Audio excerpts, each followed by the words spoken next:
You love him, you hate him, you make creepy fan art about him.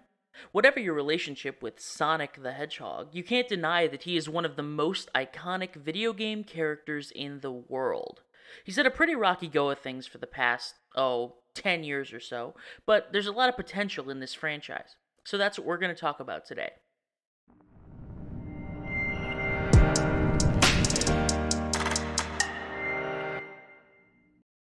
Yo guys, it's me, Beware, and today Sonic is the topic.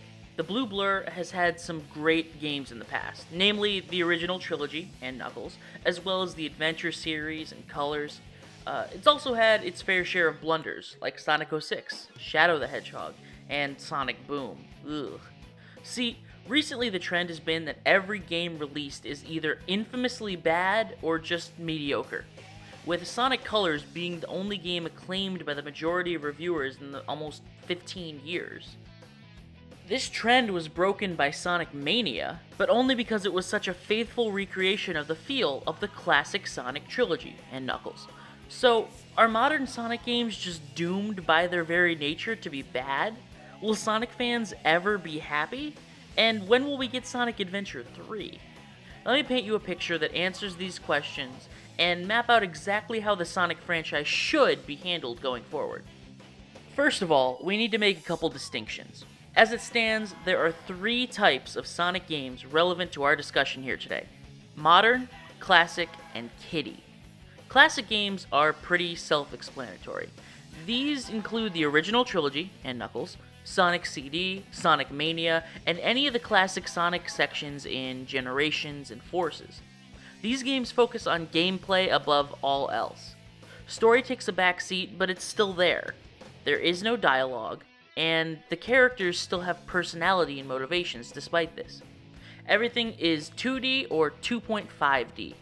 The worlds presented are very fantastical and zany, while remaining intricately detailed and creative. Modern games, on the other hand, are very narrative-focused. Gameplay varies, but it's always 3D with sections based on both platforming and high-speed action. These games include the Adventure series, Heroes, Shadow, 06, Unleashed, Colors, and Generations. These stories typically include some sort of complicated grand scheme by Eggman, usually involving an ancient deity or alien or government organization. These are stories that are interesting enough to stand on their own even if they weren't inside a Sonic video game. And finally, Kiddie Games. These are games like Lost World, the Boom games, and Forces. These have the 3D gameplay and narrative focus of the modern games, but they're very simple and easy to beat. There is little creativity in the story, all the humor is designed for small children, and the gameplay lasts for only about 8 to 10 hours. It is with these distinctions that lie the majority of the problems with Sonic games today. Each new game released tries to be more than one type. That is, it tries to feed into multiple demographics at once. Take Sonic Forces, for example. The art style, writing, humor, and difficulty all point towards it being a kiddie game. But the story events sound like something out of a modern game. Sonic is kidnapped and tortured for months, while Eggman takes over the entire planet and transforms it into a mechanized, hellish version of its former self. And after being saved from torture, Sonic immediately makes jokes about it. The clash of these two thematic ideals makes for a very odd feeling when playing the game, and ultimately a lackluster experience. No, what the Sonic franchise needs is to split its focus three ways, similar to how Zelda games are released as either a more story-focused console game or as a gameplay-focused handheld. We need Sonic games to be released in a classic style, a modern style, and a kiddie style. And the transition wouldn't even be very difficult. All the more juvenile aspects of the franchise can just be shifted over to the Sonic Boom games. They already exist in their own continuity anyway. The Sonic Boom franchise can be totally family-friendly, with a simple story and lots of humor, and gameplay designed for someone under the age of 12. This will satisfy a large portion of the Sonic market, kids. And they won't be turned off by the haunting presence of Sonic Boom: Rise of Lyric, because they won't remember it anyway, or even care if they did.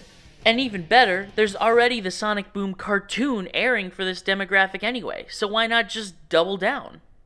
Next, the classic style games. This is easy. Just give us more of what we got with Sonic Mania. The gameplay, pixel art, animation, music, all of it was stunning and perfectly encapsulated the era of 90s Sonic.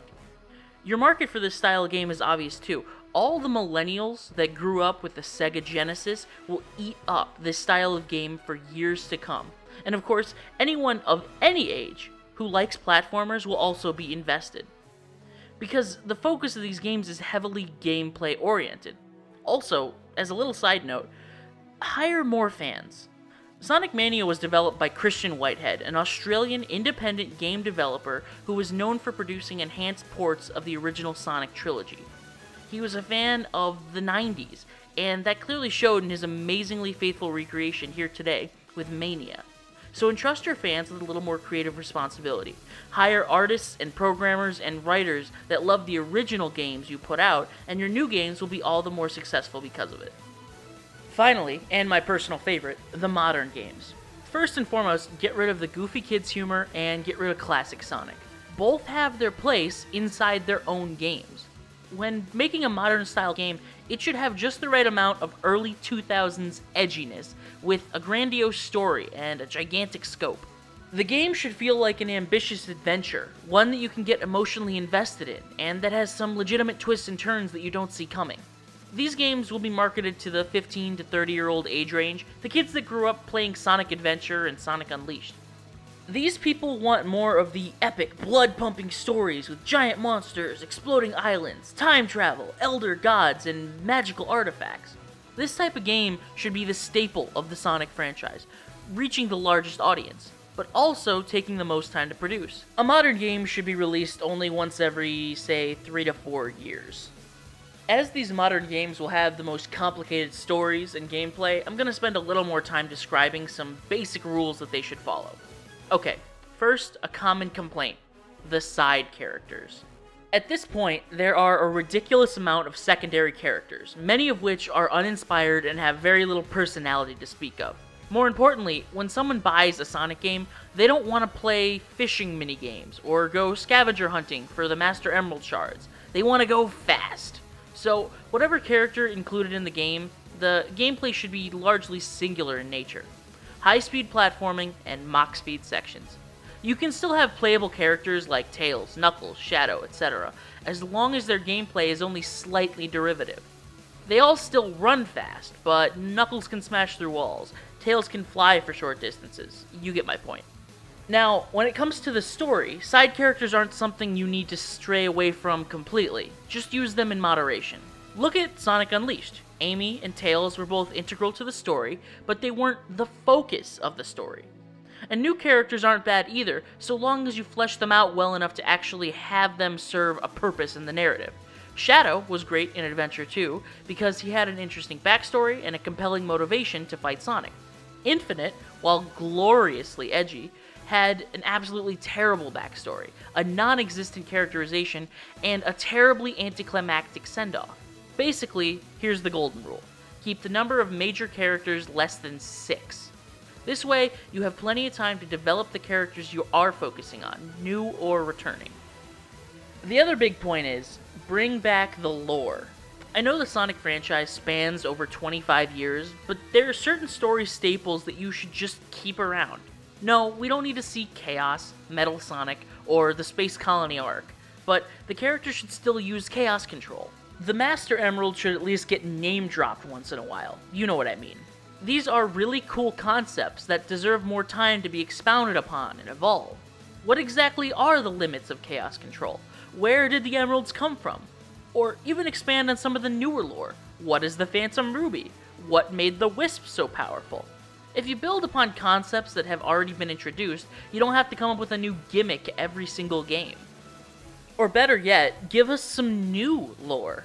The whole concept of learning about the past kind of died off with Unleashed, but it was one of my favorite parts about the Sonic games. Ancient civilizations, government experiments, godly avatars of the Earth itself, these concepts made the world seem more expansive and interesting. You want to learn more and see the characters act on this new knowledge. Maybe have Tails try to tinker with the Chaos Emeralds so Eggman can't steal them anymore, and that results in their qualities being altered somehow. Just something that has lasting effects on future games. Everything that's come out recently always ends with an immediate return to the status quo.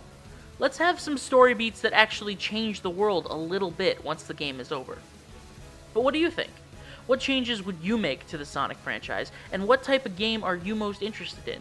Classic, modern, or kiddie? Let me know down in those comments. Thanks for watching my videos. I hope you liked it. Go ahead and leave a like, hit subscribe, and ring that bell. You know, if you want to. And, as always, stay frosty.